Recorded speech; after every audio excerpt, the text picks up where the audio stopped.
안녕하세요. 여러분들이 믿고 따라올 수 있는 화학 전문가 it케미입니다. 오늘은 화학식량의 개념을 배워볼 건데요. 화학식량에는 원자량, 분자량, 실험식량이 있습니다. 이를 잘 이해하기 위해서는 앞에 3강에서 배웠던 내용을 잘 이해하고 있어야겠죠.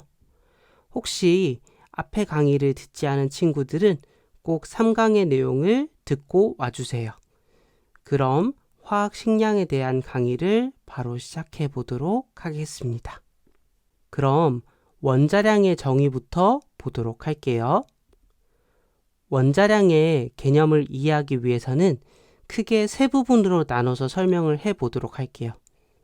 첫 번째는 파란색에 해당하는 질량수가 12인 탄소라는 부분이고요. 두 번째는 노란색에 해당하는 탄소의 원자량을 12.00으로 정했다 이고요. 세 번째는 분홍색에 해당하는 상대적인 질량으로 단위가 없다라는 부분입니다. 그럼 지금부터 하나씩 설명해 보도록 할게요. 화면에 보이는 그림은 원자의 구조를 간략하게 나타낸 것입니다. 우리가 중학교 때 그리고 통합과학 시간에 원자는 중심에 양성자와 중성자로 이루어진 원자핵과 그 주위를 돌고 있는 전자로 구성되어 있다라고 배웠었죠. 그래서 정말 정확하게 원자의 질량을 나타낸다면 양성자와 중성자와 전자의 질량을 모두 더해주는 것이겠죠.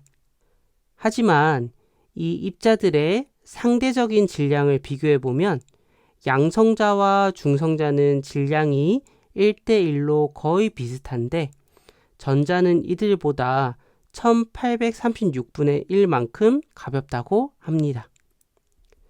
만약 1000kg의 자동차 위에 약 500g의 낙엽이 하나 떨어졌다고 가정해 볼게요. 이때 자동차 질량은 얼마라고 이야기할 수 있을까요? 정확하게는 1005kg이라고 표현해야 하겠지만 자동차의 무게를 말할 때 0.5kg은 너무 작은 단위이죠.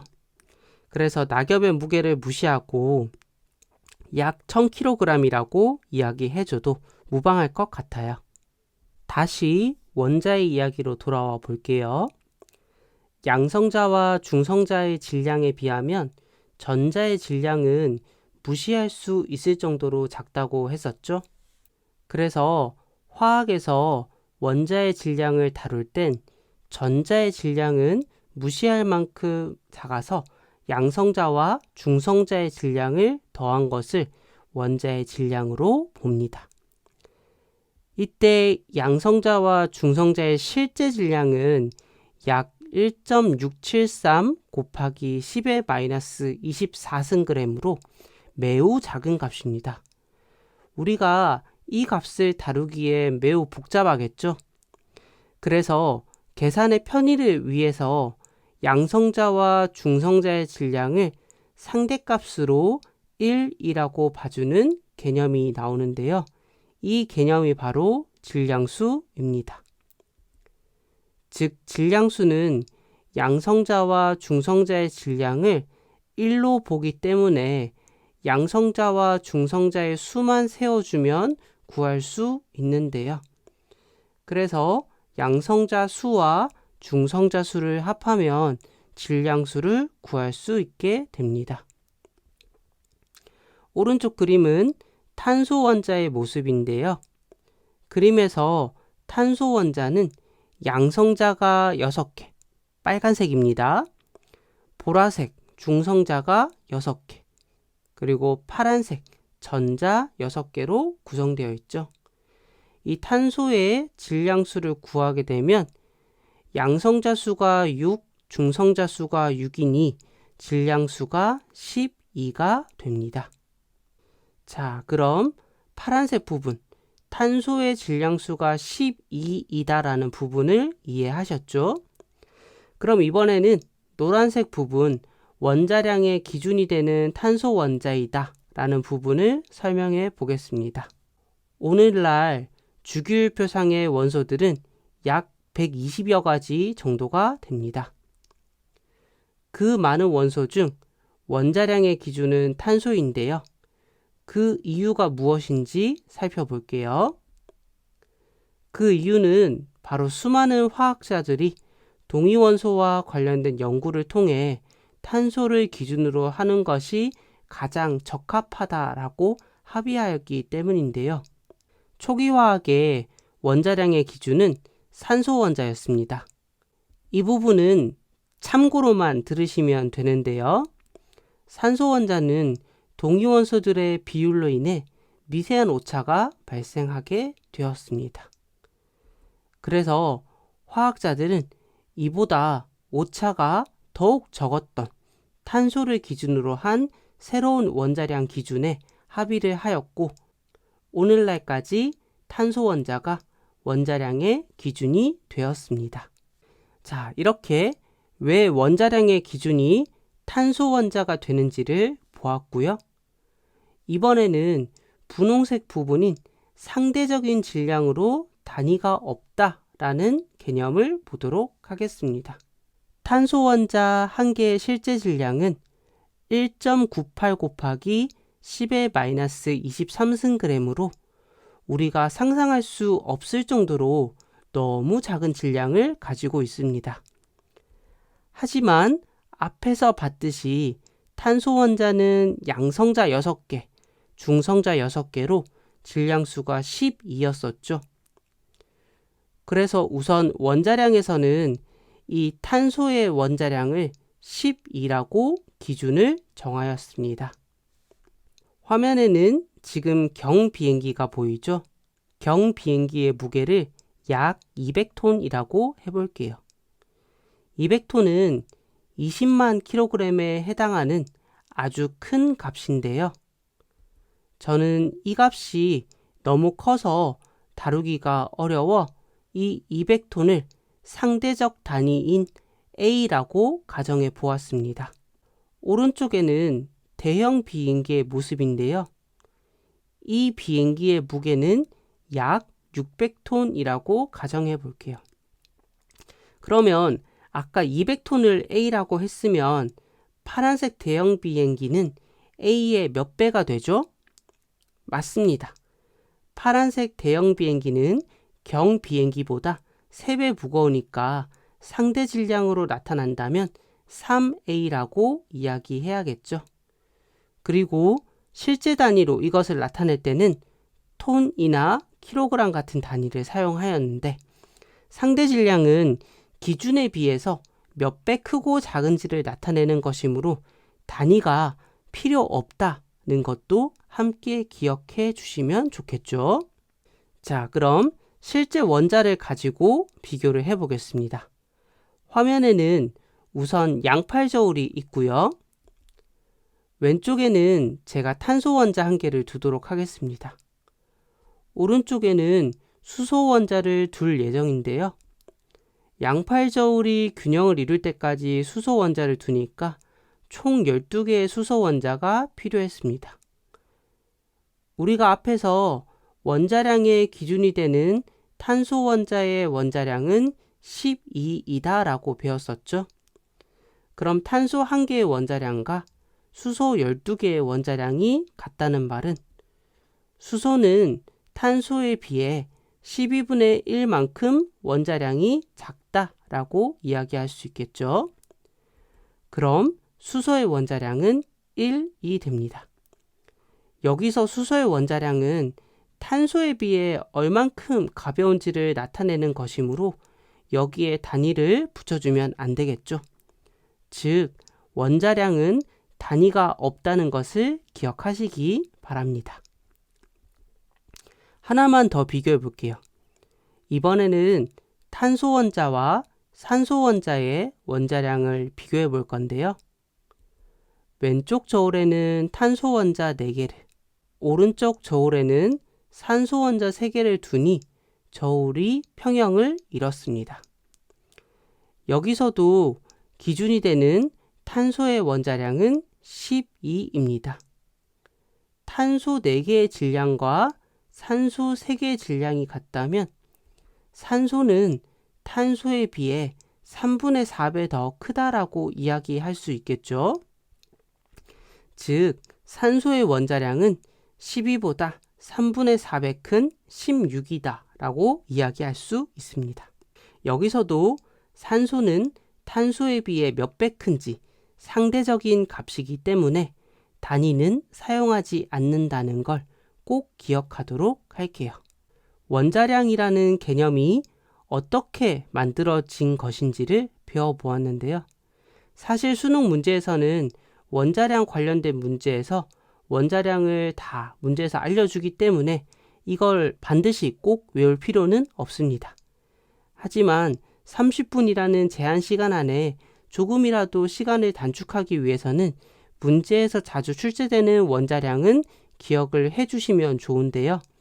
그래서 몇 가지만 살펴보고 가도록 할게요. 수소는 원자량이 1, 산소는 16, 질소는 14, 나트륨은 23, 염소는 35.5입니다. 이 원소들은 문제에서 자주 출제되기 때문에 별도로 기억을 해두시면 도움이 될 겁니다. 이번에는 분자량의 정의를 보도록 할게요. 분자량은 물질의 성질을 가지는 최소 단위인 분자의 상대적인 질량을 나타내는 값입니다. 분자량을 구하는 방법은 분자를 구성하는 원자들의 질량을 모두 더해주면 되는데요. 예를 들어 물 분자들이 있다고 해볼게요. 이 중에 물의 성질을 가지는 최소 단위는 H2O였죠. 우리가 이걸 물 분자라고 하는데요.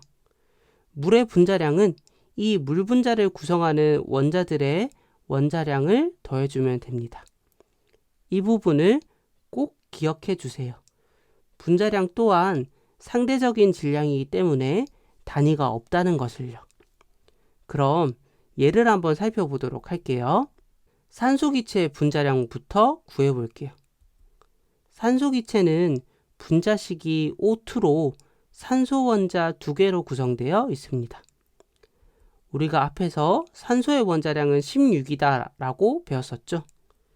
그럼 산소기체의 분자량은 산소 원자 2개의 원자량에 해당하므로 32가 됩니다. 두 번째는 물의 분자량을 구해볼게요. 물은 분자식이 H2O로 산소 원자 1개와 수소 원자 2개로 구성되어 있습니다. 우리가 앞에서 산소의 원자량은 16, 수소의 원자량은 1이다 라고 배웠었는데요. 그럼 물의 분자량은 산소 원자 1개와 수소 원자 2개의 원자량에 해당하므로 18이 됩니다. 마지막으로 암모니아의 분자량을 구해볼게요. 암모니아는 분자식이 NH3로 질소 원자 1개와 수소 원자 3개로 구성되어 있습니다. 우리가 앞에서 질소의 원자량은 14, 수소의 원자량은 1이다 라고 배웠었는데요. 그럼 암모니아의 분자량은 질소 원자 1개와 수소 원자 3개의 원자량에 해당하므로 17이 됩니다. 자, 이제 분자량을 어떻게 구하는지 감이 오시죠? 그럼 분자가 아닌 물질의 화학식량은 어떻게 나타내는지 보도록 할게요. 이 부분도 중요하니 집중해서 들어주세요. 우리가 앞에서 분자로 존재하지 않는 물질은 금속이나 이온결합 물질, 다이아몬드나 흑연과 같은 탄소 동소체가 있다고 배웠습니다. 이 물질들은 무한대로 반복되는 구조를 이루기 때문에 몇 개가 모여야 최소 단위를 이루는지를 말할 수 없다라고 배웠는데요. 그래서 이들의 화학식은 실제 존재하는 원자의 양을 나타내는 것이 아니라 가장 간단한 정수비로 나타낸다는 것을 꼭 기억해 주세요. 예를 들어서 이온결합 물질인 염화나트륨을 보면 화학식이 NaCl이잖아요. 이거는 나트륨 1개와 염소 1개가 결합했다는 뜻이 아니라 나트륨 이온과 염화 이온이 1대1의 비로 존재한다는 것을 의미합니다. 이렇게 분자가 아닌 물질들은 그럼 화학식량을 어떻게 구할 수 있는가를 보면 화학식을 이루는 각 원자의 원자량을 합하여 구하면 됩니다. 염화나트륨의 화학식량부터 구해볼게요. 염화나트륨은 나트륨 이온과 염화 이온이 반복적으로 결합을 이루고 있는데요. 그래서 나트륨 이온과 염화 이온이 몇 개가 모이면 염화나트륨이 된다라고 말하기 어려워 분자로 존재하지 않는다라고 배웠었죠. 그래서 이런 경우는 그냥 화학식의 원자량을 더해주면 되는데요. 우리가 앞에서 나트륨의 원자량은 23이고 염소의 원자량은 35.5이다라고 배웠었죠. 그럼 염화나트륨의 화학식량은 화학식에 존재하는 나트륨 1개의 원자량과 염소 원자 1개의 원자량에 해당하므로 58.5가 됩니다. 이번에는 탄소 동소체의 화학식량을 구해볼게요. 다이아몬드와 흑연은 탄소 원자가 반복적으로 결합을 이루고 있는데요. 그래서 탄소 원자 몇 개가 모여야 다이아몬드나 흑연이 된다라고 말하기 어려워 분자로 존재하지 않는다라고 배웠었죠. 그래서 이런 경우는 그냥 화학식의 원자량을 더해주면 되는데요. 우리가 앞에서 탄소의 원자량은 12이다라고 배웠었고요. 다이아몬드와 흑연은 화학식이 C로만 되어 있습니다. 그럼 다이아몬드와 흑연의 화학식량은 화학식에 존재하는 탄소 1개의 원자량에 해당하므로 12가 됩니다. 여기까지 원자량의 정의와 분자량, 그리고 분자로 존재하지 않는 물질의 화학식량을 구하는 방법을 배워보았습니다. 앞으로 화학 문제를 풀 때 이 개념을 정말 많이 물어보니 헷갈리지 않도록 잘 정리하시길 바랄게요. 오늘은 여기까지이고 다음 시간에는 몰의 개념을 배워보도록 하겠습니다. 오늘 수업이 유익했고 다음 수업이 기대된다면 구독과 좋아요 부탁드릴게요. 그럼 다음 시간에 만나요. 안녕.